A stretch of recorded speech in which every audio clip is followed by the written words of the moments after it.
예수님 그의 희생 기억할 때 자기 몸 버려 죽으신 주 나 항상 생명 주신 그 은혜를 마음에 새겨봅니다.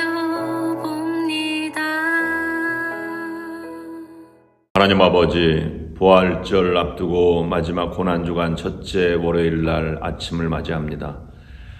골고다 언덕을 향해서 가는 이 예수 그리스도의 십자가의 길을 묵상하면서 우리도 고난을 짊어지고 가지만 부활의 능력으로 덧입는 이 고난의 신비와 부활의 능력의 성도들이 될 수 있도록 인도하여 주시옵소서.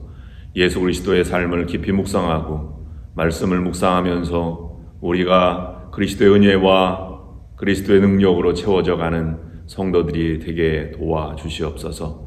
이 아침에도 저희들 주님 앞에 나왔사오니 주의 은혜로 채워주시고 덧입혀 주시옵소서. 예수 그리스도의 이름으로 간절히 기도드립니다.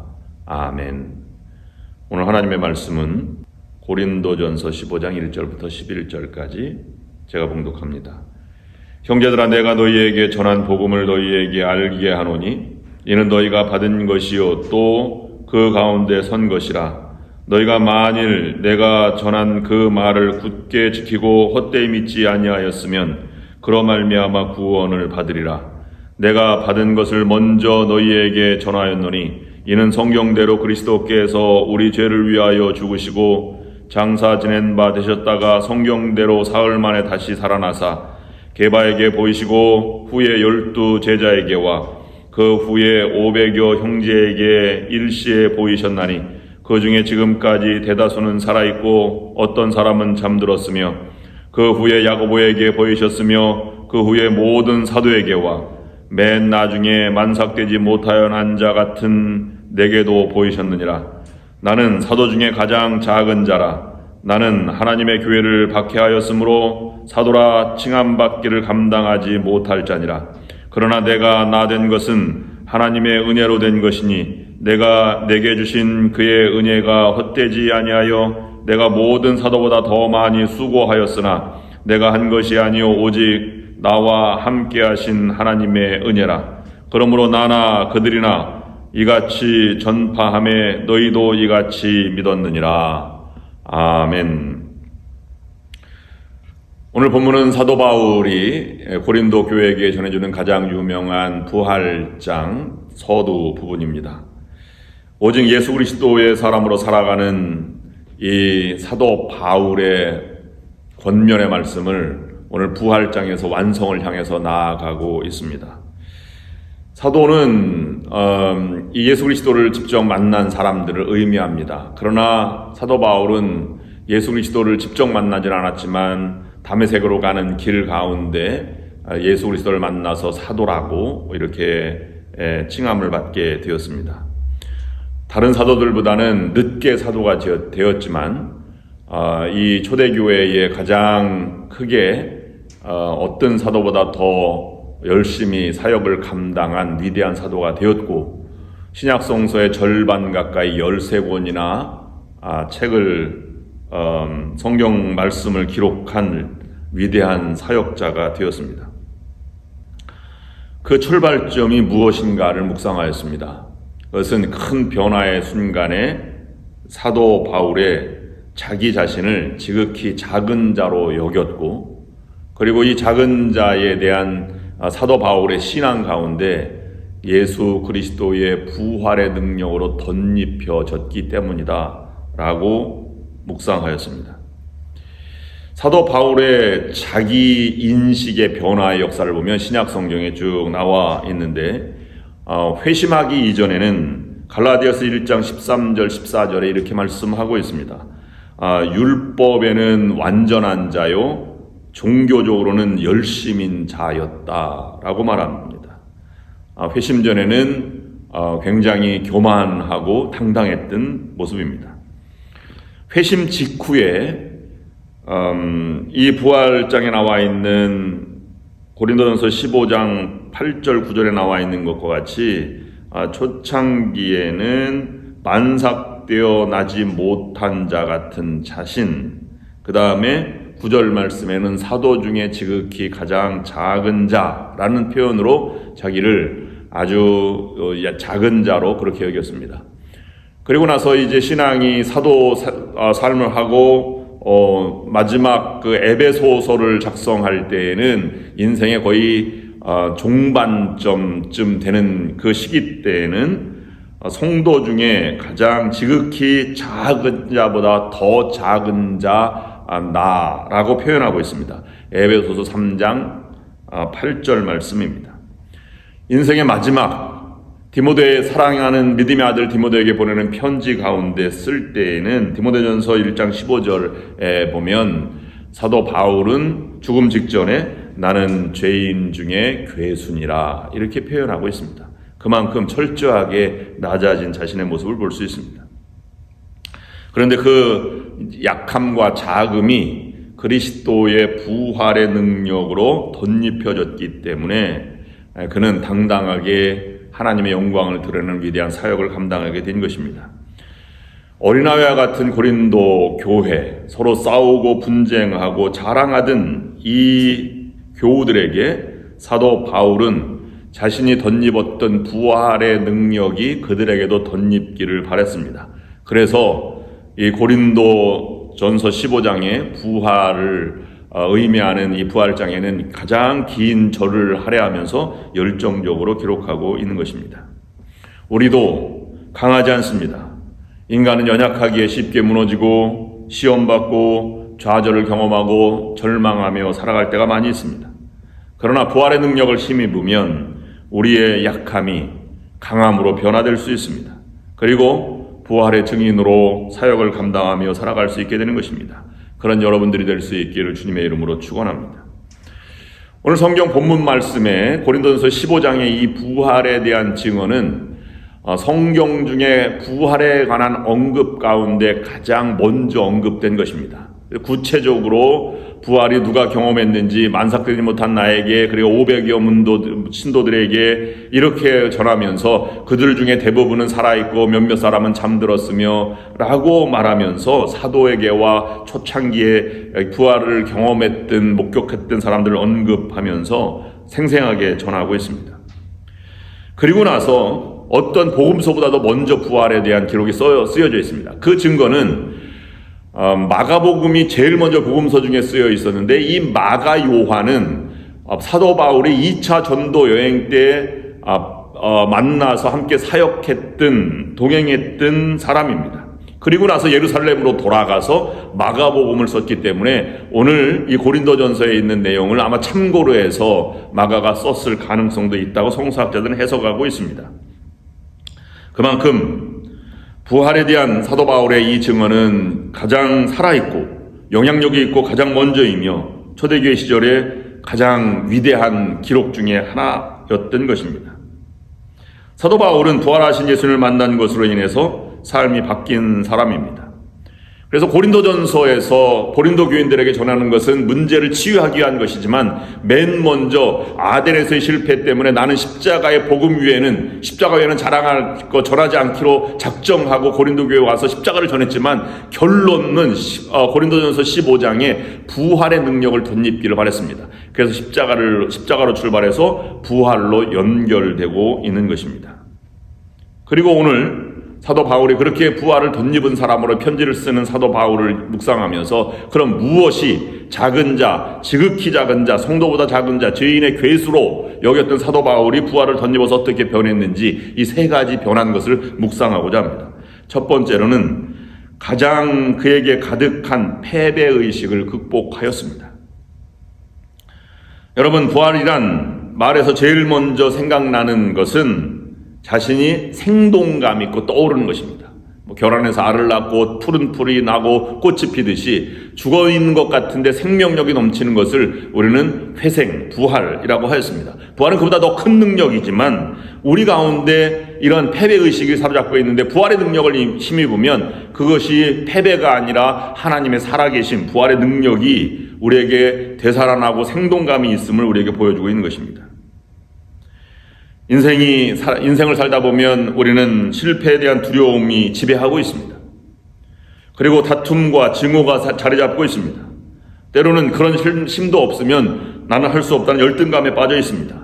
그런 것을 패배의식이 가득한 삶을 살아가면서 좌절과 절망 가운데 살아가는 사람들에게 부활의 능력이 있으면 그것을 딛고 일어서서 나아가는 그런 극복하는 능력이 있다고 하는 것입니다. 죽음마저 부활을 이기지 못했습니다. 여러분들도 부활의 능력으로 패배의식을 극복하고 열등감을 뛰어넘어서 사역을 감당하고 살아 움직이는 생생한 날아오르는 여러분들이 될 수 있기를 주님의 이름으로 축원합니다. 디모데 전서 1장 15절 말씀에 마지막 죽음 직전에 나는 죄인들 중에 내가 괴수다라고 하는 말을 한 것은 이것은 쉬운 표현이 아닙니다. 모두가 다 다른 사람의 잘못을 지적하고 있는 시점에 내가 그것을 다 인정하고 나는 가장 연약한 자다 이렇게 내면의 싸움에서 승리하였기 때문에 할 수 있는 말입니다. 문제가 없는 사람, 연약함이 없는 사람, 문제가 없는 가정과 교회는 없습니다.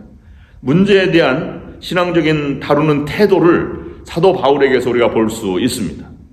문제가 있지만 문제를 문제 삼지 않으면 문제가 되지 않습니다. 근데 고린도 교회는 문제를 삼았습니다.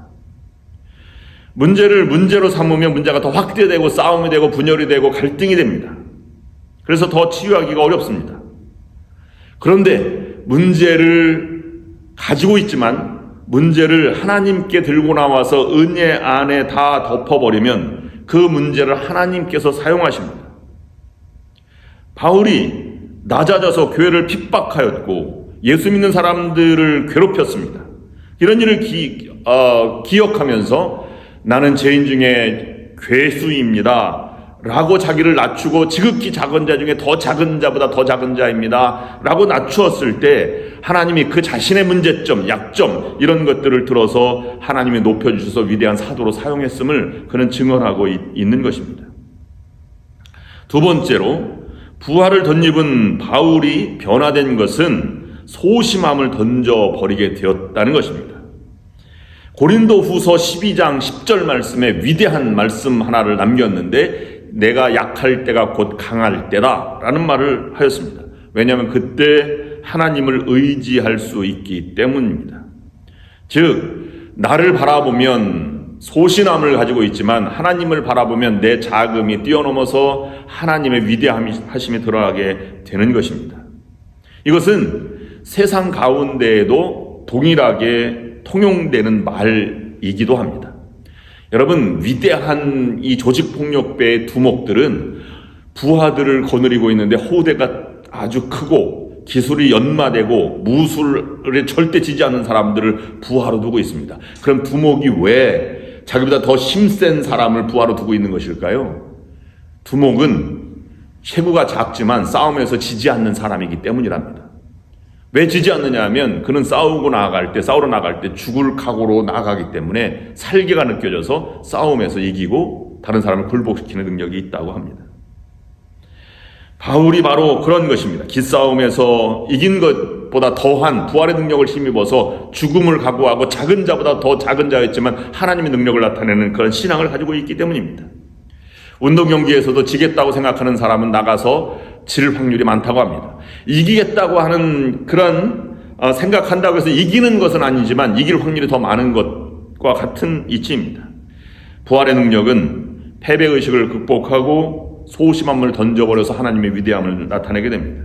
로마서 8장에 보면 누가 우리를 그리스도의 사랑에서 끊으리요? 환난이나 곤고나 박해나 기근이나 적신이나 위험이나 칼이랴. 그러나 이 모든 일에 우리를 사랑하시는 이로 말미암아 우리가 넉넉히 이기느니라 라고 말하고 있습니다. 우리도 이와 같이 어떤 환난과 고통 가운데에도 소심함, 위축되는 것을 벗어버리고 당당하게 죽음마저도 그것을 받아들이면서 하나님의 영광을 드러내는 부활의 능력을 덧입는 여러분들이 될 수 있기를 원합니다. 세 번째로 부활을 덧입은 바울의 이 세 번째 변화는 자기가 죽음을 두렵지 않습니다. 죽음마저도 생명의 도구로 사용되었던 것입니다. 그래서 교회 소식을 전할 때 부활의 소식을 전했습니다.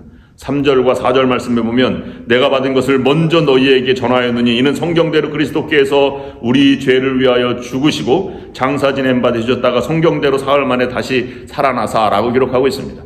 예수 그리스도의 죽음을 극복하고 살아남은 것처럼 십자가의 길을 가지만 그것이 생명 넘치는 길이 되었던 것처럼 사도 바울도 지금 그런 삶을 살아가고자 노력하고 내가 죽음을 앞두고 있지만 죽음마저 생명의 도구로 복음의 도구로 사용되기를 간절히 원하고 있는 것입니다. 죽음의 색깔이 짙어진 십자가 위에 서였지만 예수 그리스도는 그것을 생명의 색깔로 바꿔놓고 부활의 능력으로 덧입혀졌습니다. 그래서 그를 지켜보았던 로마 장교는 마가복음 15장 39절 말씀에서 예수를 향하여 섰던 백부장이 그렇게 숨지심을 보고 이르되 이 사람은 진실로 하나님의 아들이었도다 라고 고백한 것을 볼 수 있습니다. 죽음을 바라보면서 영원한 생명을 바라보고 느꼈던 것입니다. 오늘 이런 일이 우리에게도 일어나기를 원합니다. 부활 능력은 나의 자금과 연약함, 소심함, 아니면 패배의식, 이 모든 것을 극복하고 하나님의 은혜로 덧입혀서 당당하게 나아가는 것입니다. 그래서 10절 말씀에 이것은 오직 하나님의 은혜로 된 것이다. 내가 나야 된 것은 부활의 능력과 함께 하나님의 은혜로 된 것이다 라고 고백하고 있는 것입니다. 우리 주변에 부활이 아닌 죽음에 대한 이야기가 너무나 많습니다. 모든 보도도 신문도 아니면 주변 사람들도 아픔의 이야기, 부활에 반대되는 죽음의 이야기뿐입니다. 그래서 마음이 좌절되고 또는 인간관계 속에는 무정하고 삐치고 투덜거리고 상처받으며 살아가는 것이 우리의 인생일 수도 있습니다. 그러나 초대교회는 이 모든 것을 떨쳐버리고 부활 공동체, 기쁨의 공동체, 감기 공동체, 생명의 공동체를 만들어갔습니다. 그래서 만나면 만날수록 즐겁고 기쁘고 넘쳐나는 그런 이 은혜의 삶을 살아가게 된 것입니다. 그래서 초대교회 교인들은 생명의 공동체가 된 것입니다. 오늘 우리는 사망을 확신하는 사람이 아니라 부활과 생명을 확신하는 그러한 부활의 능력을 덧입은 여러분들이 될 수 있기를 주님의 이름으로 축원합니다. 기도하시겠습니다. 하나님 아버지, 죽음과 또는 패배의식이 가득한 세상 가운데 부활의 능력과 부활의 은혜가 덧입혀지기를 원합니다. 우리의 이 패배의식을 극복하고 나의 소심함을 던져버리고 하나님의 위대한 생명력 넘치는 이 사랑의 삶을 살아가는 성도들이 될 수 있도록 인도하여 주시옵소서. 사망의 색깔이 아니라 부활과 생명의 삶이 넘쳐나는 우리들이 될 수 있기를 원합니다. 그래서 모일 때마다 생명력과 기운이 넘치고 부활의 능력과 부활의 증인으로 살아가는 성도들이 되게 도와주시옵소서. 예수 그리스도의 이름으로 간절히 기도드립니다. 아멘. 이제는 우리 주 예수 그리스도의 은혜와 하나님 아버지의 극진하신 사랑하심과 성령의 역사인도 교통하심이 오늘 이 아침에 하나님 말씀을 들고 나아가는 모든 성도들 위해, 그리고 저들의 가정과 하는 모든 일 위해 지금부터 영원토록 함께 하옵시기를 간절히 축원하옵나이다. 아멘.